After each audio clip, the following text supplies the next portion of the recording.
శ్రీమాత్రే నమః. నమస్తే అండి, ఎలా ఉన్నారండి? అంత బాగున్నారా? నేను కూడా బాగున్నానండి. మరి ఈరోజు టమాటా పచ్చడి చేస్తున్నానండి. టిఫిన్లోకి మా వారికి అట్టే ఇష్టం అండి. అట్లోకి చట్నీ చేస్తున్నాను అన్నమాట. అంటే టమాటా పచ్చడి ఇది రైస్లో కూడా వేసుకోవచ్చు, కానీ కొంచెం పలసగా కలుపుకుంటే టిఫిన్లోకి బాగుంటుంది. అర కేజీకి 4 పళ్ళు ఎక్కువ చక్కగా కట్ చేసేసి తగినంత ఉప్పేసి మగ్గించేసానండి. ఇలా మగ్గిపోయినాయి కదా, అంటే టమాటా చల్లారాలి ఎప్పుడు కూడా మనం చట్నీస్ వేసుకున్నప్పుడు, లేకపోతే మిక్సీలో పైకి వచ్చేసి ఎగిరిపోయి బాధ పెడుతుంది అన్నమాట. అందుకు చక్కగా చల్లారిపోయింది. ఇది చాలా సేపు అయింది మగ్గించి. ఇప్పుడు మనం ఈ పచ్చడికి కావాల్సింది పోపు వేసుకుందాం. స్టవ్ వెలిగించేనా, పాన్ పెట్టుకున్నానా, తగినంత నూనె వేసేనా, చక్కగా ఇందులో పొట్టు మినపప్పు వేస్తున్నానండి. ఎందుకంటే ఈ టమాటా పచ్చడికి ఈ పొట్టు మినపప్పు చాలా బాగుంటుందండి. ఈ పచ్చడి మా వారికి చాలా ఇష్టం. అంటే చట్నీ అనుకోండి, నేనైతే పచ్చడి అంటాం అలవాటు, పూర్వం భాష మాట్లాడేస్తూ ఉంటానండి, ఏమనుకోవద్దు. ఇప్పుడైతే ఎండుమిర్చి,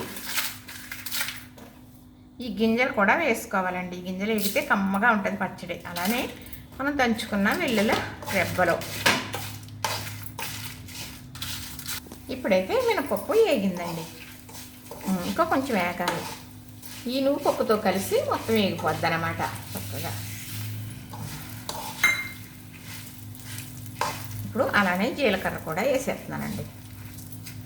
కఫం పట్టదండి, వర్షానికి కఫం పట్టేసినట్టు ఉంటుంది కదా, అందుకు జీలకర్ర మనం ఇలాంటి పచ్చళ్ళలో కానీ తాలింపు వేసుకునే కూరల్లో కానీ జీలకర్ర అనేది కొంచెం దట్టంగా వేసుకోవాలి, అంటే ఎక్కువ వేసుకోవాలని చెబుతున్నానండి.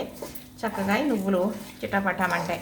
అప్పుడు స్టవ్ ఆఫ్ చేసి ఈ పోపు చల్లారిన తర్వాత మిక్సీ పట్టుకోవటమేనండి. ఏది బ్రహ్మ విద్య కాదు, ఏది కష్టం కాదు, చేసుకుంటే ఏదైనా సులువే. ఇప్పుడు టమాటాలు ఉన్నాయి కదండి, చక్కగా ఏం చేశానంటే కడిగేసానా, నీళ్ళన్నీ తుడిచేసి చక్కగా ముక్కలు కట్ చేసి మరి మట్టి పాత్రలు వేసేసి కొద్దిగా ఒక స్పూన్ ఉప్పు వేసి పెట్టేసాను. చక్కగా అయితే మగ్గిపోయినాయి.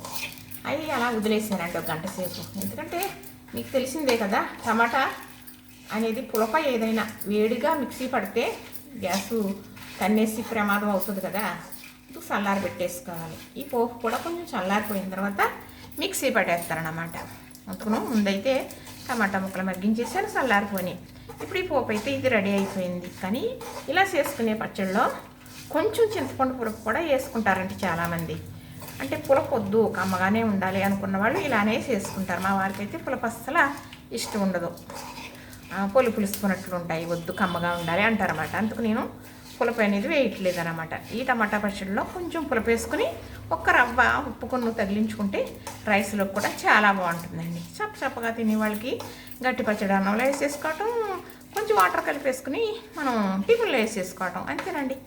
ఏది ఉండదండి. చక్కగా ఇలా చేసుకున్నది చాలా ఆరోగ్యం అండి. ఈ నువ్వులు, ఈ మినపప్పు ఉన్నదంటే మంచి బలమైన ఆహారం. ఇలాంటి వర్షాలు అయ్యి పడేటప్పుడు, మసాలుగా ఉన్నప్పుడు ఈ నువ్వులు ఏ రకంగా తిన్నప్పటికీ కూడా మనకు కావాల్సిన వేడి ఒంటికి అందుతుంది. తర్వాత ఏమో మంచి బలం, మంచి రుచి అండి, చాలా గొప్ప రుచి. ఒళ్ళు అనేది గట్టి పడుతుంది. అందుకే బాలింతప్పుడు ఎక్కువగా నువ్వుల నూనెతో, అదేనండి ఈ నువ్వుల నూనెతోని నువ్వు పిండి తప్పనిసరిగా తలకు స్నానం చేయని తర్వాత ఒకసారి తలంటుతారు నలుగు పెట్టి బాలింతరాలకి. అవన్నీ చెప్పాలనుకుంటున్నానండి. అయితే చెప్పండి అని అడిగేవారు లేరు కదా, అందుకు కొంచెం శ్రద్ధ చేయలేకపోతున్నాను అనమాట. చక్కగా పోపు అయితే ఏగిపోయిందండి. వారానికి ఒకసారి తల స్నానం చేయించినప్పుడు తప్పనిసరిగా నువ్వుల పిండి కూర వండి మాత్రమే బాలింతరాలకి భోజనం పెడతారన్నమాట.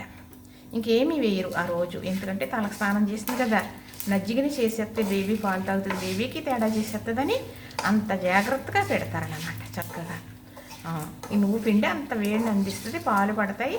మరి ఈ నువ్వుల నూనె వాడటం వల్ల ఒళ్ళు అనేది గట్టి పడుతుందండి. అప్పుడు అలా తిన్నవాళ్ళు ఇప్పుడు బలంగా ఉన్నారు. నిజానికి చెప్పాలంటే కట్టేశాను కదా, అయినా ఎందుకు తిప్పుతున్నానంటే మరి కళాయిలో ఉండే వేడికి నువ్వులు డిలిగేట్ కాబట్టి మాడతాయి అనేసి. నేను టమాటా మగ్గించినప్పుడు ఇంత వేస్తానండి ఉప్పు, ఇప్పుడు ఇంత వేస్తున్నా చాలు. అది ఇది కలిపి మనకి సరిపోతుంది. ఇందులో వేసింది దీనికి, అందులో వేసింది దానికి సరిపోతుంది. చల్లారికే మిక్సీ బట్టి మళ్ళీ నేను చూపిస్తాను. ఈ పోపు అయితే చల్లారింది. 2 ట్రిప్పుల కింద పెట్టేసి మిక్సీ బాగా కొంచెం నలిగిన తర్వాత టమాటాలు కలిపేసి 2 మాటల కింద పెట్టేస్తానండి. అయిపోయిందండి పచ్చడి. అంతే. ఏదైనా కూడా చేసుకుంటే సులువండి. చూస్తేనే దూరం పట్టేస్తుంది రండి. ఒక పొట్టే 2 పొట్లు అవుతుందేమో అనుకున్నాను. లేదు, ఒక పొట్టు కింద వేసేసి పెట్టేస్తాను. ఇప్పుడైతే ఇలా నలిగింది కదా చక్కగా, ఇది ఇందులో వేసేస్తున్నానండి. ఇప్పుడు ఇది కలిపేసి అప్పుడు మనం మిక్సీ పడితే చక్కగా పచ్చడి బాగా కలిసి చక్కగా నలుగుతుందండి. మనకి ఒక వారం 10 రోజుల వరకు చట్నీ తక్కువ వేసుకునే వాళ్ళకైతే వస్తుంది అనుకోండి. చట్నీ ఎక్కువ వేసుకునే వాళ్ళకైతే ఒక 5-6 రోజులు వస్తుంది పచ్చడి. మనకి చట్నీ సమస్య ఉండదండి ఒక 5-6 రోజుల వరకు కూడా. ఈ పచ్చడి చాలా బాగుంటుంది. ఇడ్లీలోకి అయితే చాలా బాగుంటుంది, అట్లోకి కూడా బాగుంటుంది, దోశలకి ఇంకా బాగుంటుంది. టమాటా చట్నీ బాగోదని ఎవరంటారండి? బాగుంటుంది, చాలా బాగుంటుంది. మరి ఇలా చేస్తే మరి ఇంకా బాగుంటుందండి. అవును, నువ్వు పప్పు మినపప్పు మామూలు సామాన్యం అనుకుంటున్నారా? చాలా బాగుంటుంది. ఇప్పుడు మళ్ళీ ఇది ఇలా చక్కగా నేను 2 ట్రిప్పుల కింద 3 ట్రిప్పుల కింద మిక్సీ పడేస్తానండి.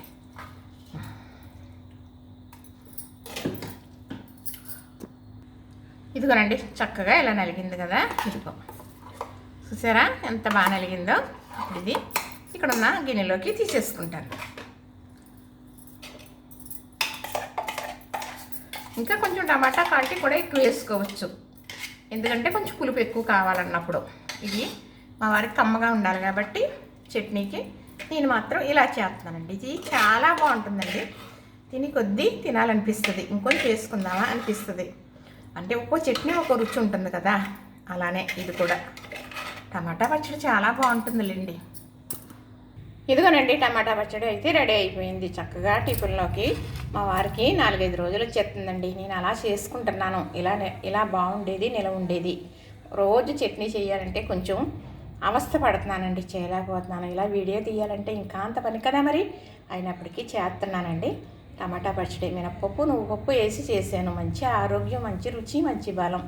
ఇలా చేసుకున్నారనుకోండి, పిల్లల స్కూల్కి పంపించాలన్నా, మీరు ఆఫీసులకి వెళ్ళాలన్నా, మీ వారిని కూడా ఆఫీస్కి పంపించాలన్నా గమ్ముని టిఫిన్ ఇడ్లీ వేసారా చక్కగా ఈ పచ్చడి కొంచెం తీసుకుని కొంచెం వాటర్ కలిపేసుకుని, ఇదిగోనండి ఎక్కువైంది, ఈ వాటర్ కలిపేసుకుని వేసేసుకోవచ్చు చక్కగా. అంతేనండి, నేనైతే ఇలానే చేసుకుంటాను. మరి మీరు ఎలా చేసుకుంటారు చూసారా? నచ్చిందా? లైక్ చేయండి, షేర్ చేయండి, సబ్స్క్రైబ్ కూడా చేసేయండి.